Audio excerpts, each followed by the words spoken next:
The Lunchtime News Report is brought to you with the kind compliments of Global Clinical Laboratories, located upstairs Spectra on Miku Street.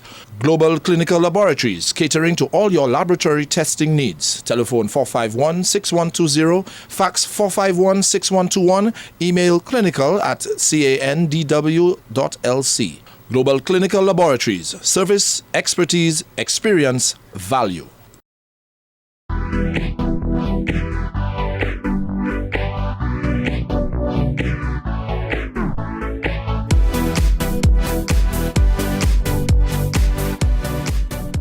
It is Wednesday, the 17th of June, 2015. Welcome to the MBC Real FM Lunchtime News. I'm Lovely St. Amy Joseph. Thank you for joining us. The acting president of the CSA is responding to allegations that the union has lost its way and is now a political organization.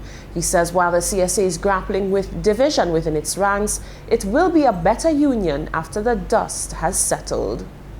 The St. Lucia Civil Service Association, CSA, under the helm of Wilfred Pierre, says it will emerge stronger than ever following the current turmoil within the union. One faction of the CSA, under the banner of Save Our Union, has leveled accusations of mismanagement and political interference in the union, even agitating for the removal of the entire national executive.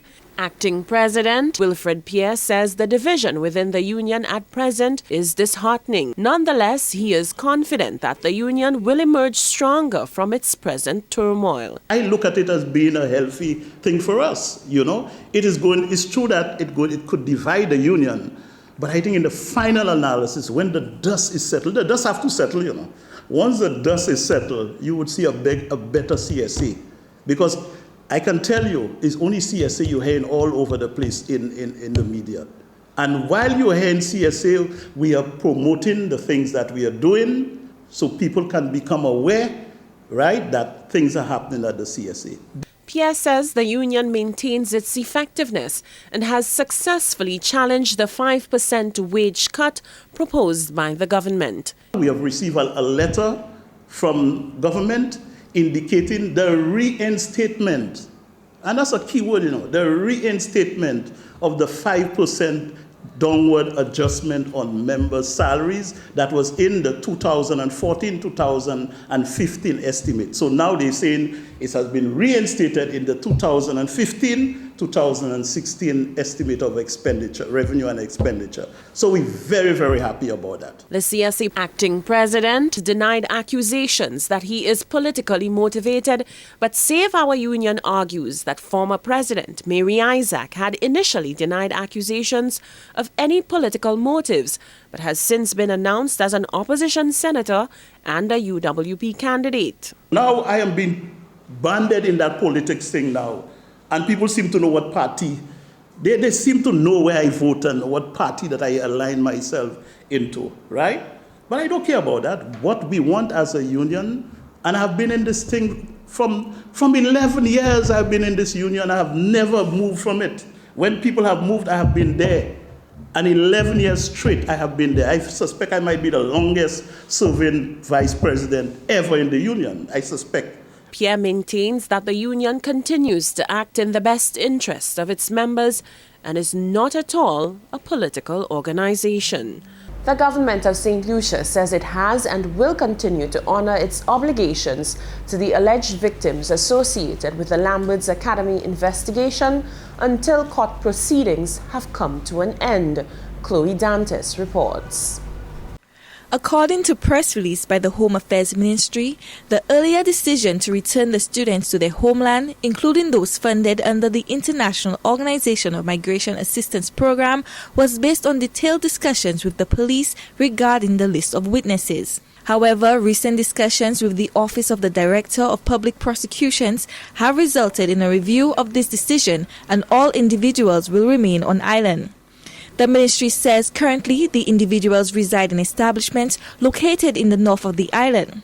As of June 8, 2015, the expenses incurred are the Pastoral Center, $453,178.92. Lawrence Place, $10,000. St. Bryce Place, $7,500. And Emmanuel's Place, $1,650. The total sum of money incurred for the period of 3 months stands at $472,328.92. The government of St. Lucia also continues to collaborate with the Ministry of Health to provide health-related services to the individuals.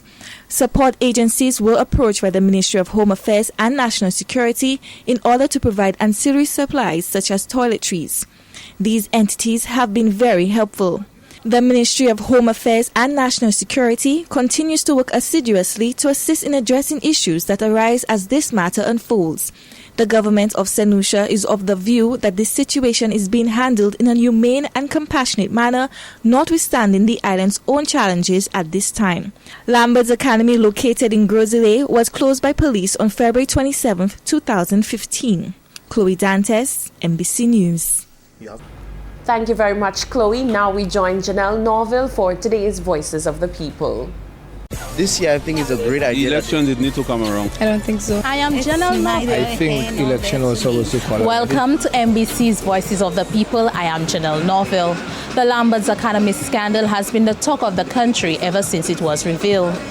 The alleged human trafficking victims of the Lambert's Academy scandal recently held a protest in order to prevent government from repatriating them. That protest attracted international media as well as international attention. Today we ask, do you believe that the Lambert's Academy scandal has damaged St. Lucia's international image? Let's hear what you had to say. Well, for now, no, I see damaging us in St. Lucia. No. Well, I don't know for later on, but for now, no. Yes. I don't believe, the scandal will really affect us internationally to a big scale, but in one way, it will affect us because it's all over the news. But I believe the Nepalese government should help. It's not only us that should take the blame. It goes two ways. Yeah, the Lambert Academy scandal, it mashed up the country because you know what happened. People, I think, we don't really supporting the scandal because they think like scandal people are bad people and things, but everybody have good and bad in them. But you check it. So what I feel, we're supposed to support the scandals academy, and tell them, well, all right, we love them and things, but we can't fight them now. Like all of that, and it. Yes, I think it have because being that foreigners are actually always in St. Lucia looking for good opportunities in a small country, beautiful country like St. Lucia, and to have such an institution actually create fraud and misunderstanding like that. Being that there's an institution in St. Lucia creating fraud for its people is not a good image, and for foreigners also. From Miku Street, this has been MBC's Voices of the People. Thank you, Janelle. The management of St. Jude Hospital and officials from the National Workers' Union met at the hospital's conference room to deal with an industrial impasse. The NWU reports that the meeting was a productive one at which all the industrial components relating to the impasse were extensively ventilated. As a result, the NWU has agreed to temporarily shelve its protest action. Management of St. Jude Hospital and the union agreed to have the matter resolved within the grievance procedure. A request will be made formally to the acting Labour Commissioner for his intervention with the objective of bringing an amicable closure to the 7-day impasse. The tourism sector has been boasting record-breaking numbers for some time now, and it seems there's a lot more good news to talk about. However, in spite of increasing figures, some areas have taken a hit. But the St. Lucia Tourist Board says a number of initiatives are underway to rectify the decline. Janelle Norville reports. The St. Lucia Tourist Board has been constantly boasting increases in the tourism sector, and it claims that the numbers just keep on growing. Director of the St. Lucia Tourist Board, Louis Lewis, says St. Lucia realized a number of increases in the tourism sector in almost all avenues, including stay-over arrivals, as well as the number of cruise ships coming into the island. He says figures have even surpassed that of other Caribbean countries, despite economic developments. Director Lewis says, however, the country's second largest market for visitor arrivals dropped significantly, claiming this hit may have been due to the fluctuation of the euro currency. On every metric, the accommodation component is about 80%, so people come, they stay in the rooms or they pay for the rooms and they have meals and drinks at the hotels. The one that tells us whether we are actually making gains is the level of expenditure that takes place outside of the hotel plant. The unfortunate thing is that number is, it's on the one hand, it is growing, but on the other hand, it is still less than 10%. So, again, it shows us an indication of an economic opportunity that exists for us to get the people out of the hotel and get them to purchase more local items, take more tours, and visit more sites and attractions. Lewis says the tourist board is working around the clock to prevent a further decline. However, he admits the cost of marketing and advertising in the UK remains quite high, making it difficult to penetrate the market. Meanwhile, Deputy Director of the St. Lucia Tourist Board, Tracy Warner-Arnold, says a number of initiatives were launched to target specific sections of the tourism industry, including the Wedding Symposium and an expansion of the diaspora. She says these initiatives are marketing strategies geared at creating the awareness of St. Lucia and all it has to offer in various parts of the world. We also have the Wedding Symposium coming up. It'll be our 3rd annual Wedding Symposium. This again is targeted to the travel agents, but the travel agents that specifically sell destination weddings. And the destination weddings are important for St. Lucia. It's important for us to grow this market because on average, a destination wedding is about $30,000 spent. So that contribution to St. Lucia could be tremendous to the photographer, the hairstylist, the florist, many aspects versus just a standard honeymoon or destination. And that as well is very important. The honeymoons and so on are all very important. But the destination weddings, we really need to grow that, and that is one of our focuses for this year. Lewis says despite the decline in the UK market, the country's tourism sector continues to grow. He says a significant increase in visitor spending has been recognized. He adds this is due to the marketing and advertising of the quality of the island and what it has to offer, ensuring the right markets were targeted. Janelle Norville, MBC News. Thank you, Janelle. $100,000 has been allocated by the World Bank to contribute to an assessment on the Soufrière Hospital. The Minister of Health believes this is needed to provide a conducive healthcare facility for the people of Soufrière. Chloe Dantas has more in this report.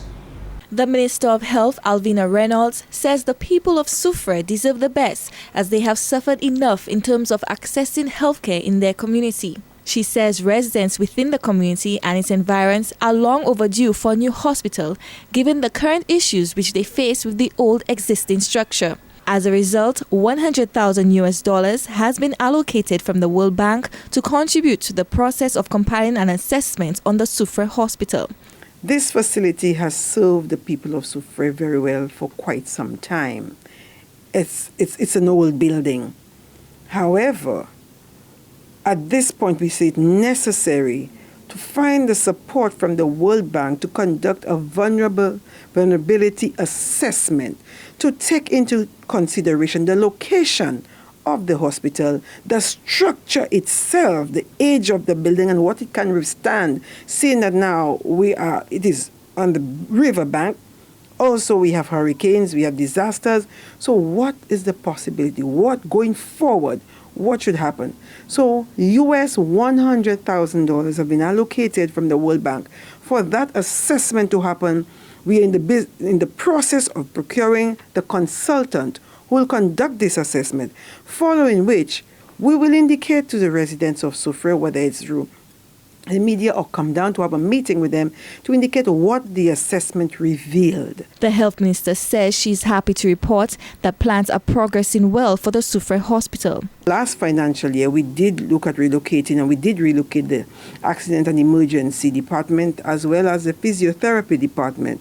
These are areas that people access care often enough, and there needs to be that level of comfort for people doing physiotherapy and persons who have come in with whatever trauma that they have suffered. In this new financial year, after we've just completed the budget, I am very pleased to indicate that we have augmented the staffing structure at the Soufrière Hospital. There has been the cry for inadequate staffing, the capacity to deal with the situations in Soufrière.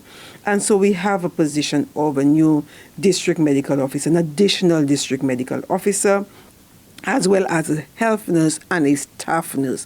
In response to the identified needs of the hospital, the health minister states that $392,000 will be allocated in this budget to address two pertinent issues. One, to deal with the electricals at the Soufrière Hospital, as well as termite infestation. This is a long problem that we've been dealing with, off and on, and some monies go into that, because in the meantime, we are looking at what should happen to the Soufrière Hospital, the facility. She says over $400,000 will be spent during the process. Chloe Dantes, MBC News. Thank you, Chloe. With that, we come to the end of the MBC Real FM Lunchtime News for today, Wednesday, the 17th of June, 2015. I'm Lovely St. Amy Joseph. Thank you for joining us.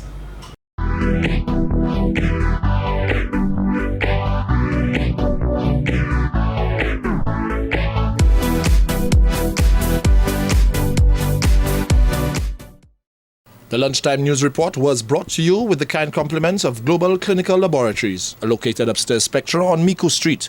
Global Clinical Laboratories, catering to all your laboratory testing needs. Telephone 451-6120, fax 451-6121, email clinical@candw.lc. Global Clinical Laboratories, service, expertise, experience, value.